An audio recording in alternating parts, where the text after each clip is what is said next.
All right, for this video, we're gonna focus on a couple different ways that we can mobilize that hamstring and prepare it to work optimally. So, things that you're gonna need: foam roller, lacrosse ball, and a band that's anchored to something sturdy in a box or a chair. First part, pretty simple. We're just gonna foam roll the hamstrings and the quads and the calves, right? Everything is connected, so we wanna make sure that we're hitting everything at its length so you have the max amount of tissue to work with. So you're gonna spend, 30 to 60 seconds on each part. Feel free to roll out the bottom of your feet too if you wanna go the extra mile. But regardless if you're rolling out your calf, your hamstring, or glutes, there is something we need to pay attention to. Those areas that feel a little bit tender, what are we gonna do there? So, easiest way to show you that is on the calf. If I find I'm particularly sore or tender on maybe the outer part of my calf, I can do a couple things. I can pin and tack it. I'm just gonna actively point and flex my foot, probably somewhere between 10 and 15 times. And then that feels a little bit less tender. I can also scrub it side to side. Essentially, I'm sticking and moving it back and forth, trying to rip up those deeper restrictions. Or I can roll it side to side. Now I can do that for my hamstring, I can do that for my glutes, I can even do that with the lacrosse ball on the bottom of the foot, curling the toes, rolling it back and forth. Make sure you do what works for you. Everybody's foam rolling methods look a little bit different. 30 to 60 seconds on each part. Glutes, hamstring, and calves, foot if you want.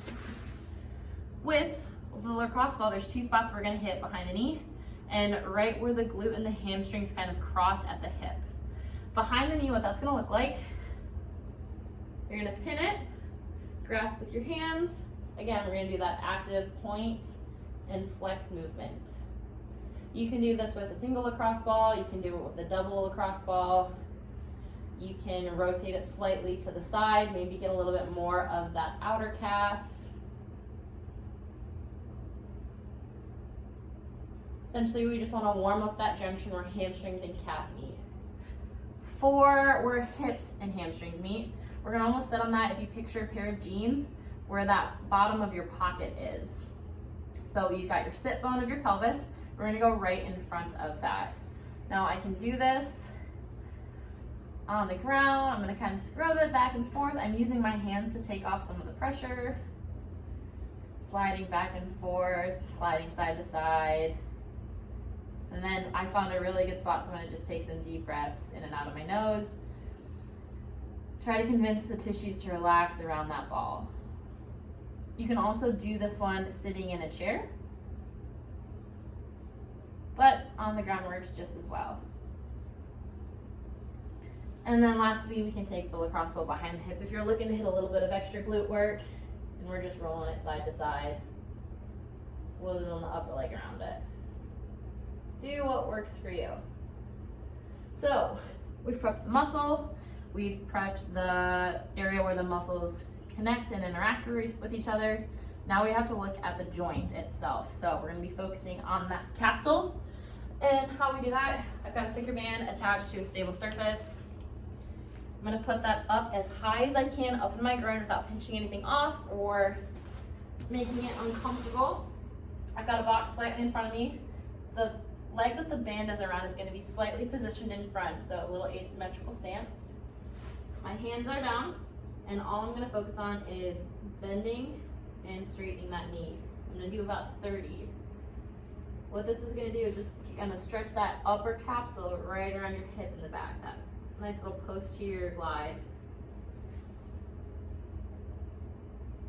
So I'm going to hit 30 in this plane, and then I'm going to go ahead and actually move my box.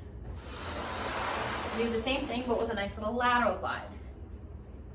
So, right foot's in front, bands around my right thigh. Again, bend and straighten. Nice little hamstring stretch in there. If this is too easy, you can drop your elbows down, you can lower the box. It is up to you, choose your own adventure. And hit 30 of those. Once you've done all of this tissue work, it's important to check to make sure that, hey, this actually helped. So, a couple things you can do. You can do the classic straight leg raise, you know? I'm gonna lift it up. I'm getting past 90. I'm gonna test it with a straight leg. I'm still there. I can bend and floss it, see if there's still any areas that have tension. You can do the classic touch your toes, make sure that it feels good, or we can hit some elephant walks. Here, or on the toes, stand back up. Make sure that tissue actually feels ready to work for the following exercises. It'll set you up for success and actually making sure you can hit the ranges that you want to and that you feel good and not super sore later.